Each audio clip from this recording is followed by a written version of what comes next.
प्रिय मित्रों नमस्कार। मैं ओपी शर्मा ज्योतिषाचार्य नई विद्या ज्योतिष परामर्श केंद्र में आपका हार्दिक स्वागत करता हूं। लघु पाराशरी के श्लोकों के वाचन से संबंधित श्रृंखला में आज हम लघु पाराशरी ग्रंथ की श्लोक क्रमांक 15 का वाचन करते हैं। इसके पूर्व हम 14 श्लोकों तक का वाचन कर चुके हैं। अब ये लघु पाराशरी श्लोक क्रमांक 15 जो है ये क्या कहता है, इसमें बताया गया है कि दोनों जो बलि भाव है कुंडली के केंद्र और त्रिकोण में नवमेश और दशमेश को सबसे बलि भाव बतलाया गया है और इनका जो संबंध होता है वह यदि दोष सहित भी हो तब भी उनका परस्पर संबंध मात्र ही बलि और योग कारक होता है, ये बतलाया। तो अब आगे क्या है मैं थोड़ा सा वाचन करके बतला देता हूँ। इस श्लोक में केवल सर्वाधिक बलि केंद्र दशम और बलि त्रिकोण नवम के स्वामियों के परस्पर संबंध का विशेष नियम बताया गया है। इन दोनों भावेशों का परस्पर संबंध ही इतना बलि माना गया है कि वे यदि दोषयुक्त भी हो तो योग फलप्रद ही रहते हैं। कुछ विद्वान इस श्लोक के अंतर्गत सभी केंद्र और त्रिकोण भावेशों को लेते हैं जो तर्कसंगत नहीं। ऐसे एक तो श्लोक में बलिनो शब्द का प्रयोग है जो द्विवचन है, और दूसरा केंद्र और त्रिकोण स्वामियों के लिए श्लोक 14 पहले ही कहा जा चुका है।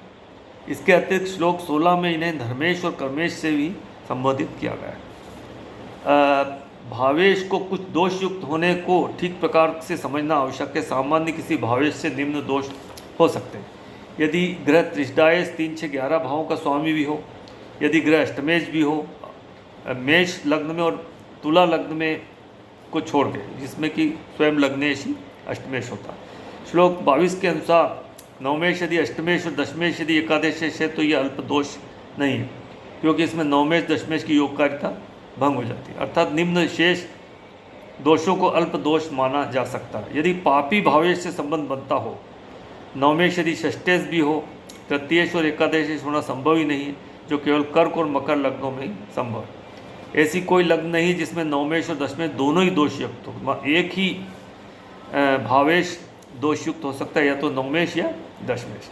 कर्क और मकर लग्नों में नवमेश अल्प दोषयुक्त है।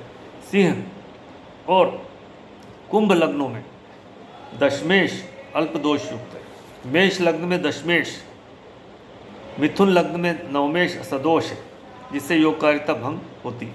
वृषभ, कन्या, तुला, वृश्चिक, धनु और मीन लग्नों में नवमेश और दशमेश दोनों ही दोष रहित है।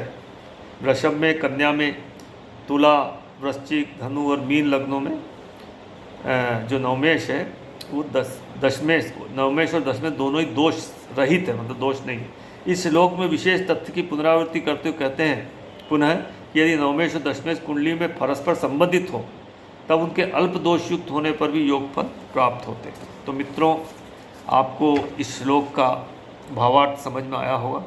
मित्रों, यदि वीडियो अच्छा लगता है तो लाइक कीजिए, चैनल को शेयर कीजिए, सब्सक्राइब कीजिए। वीडियो आपने पूरा देखा, इसके लिए मैं आपको बहुत बहुत धन्यवाद देता हूँ। मित्रों नमस्कार।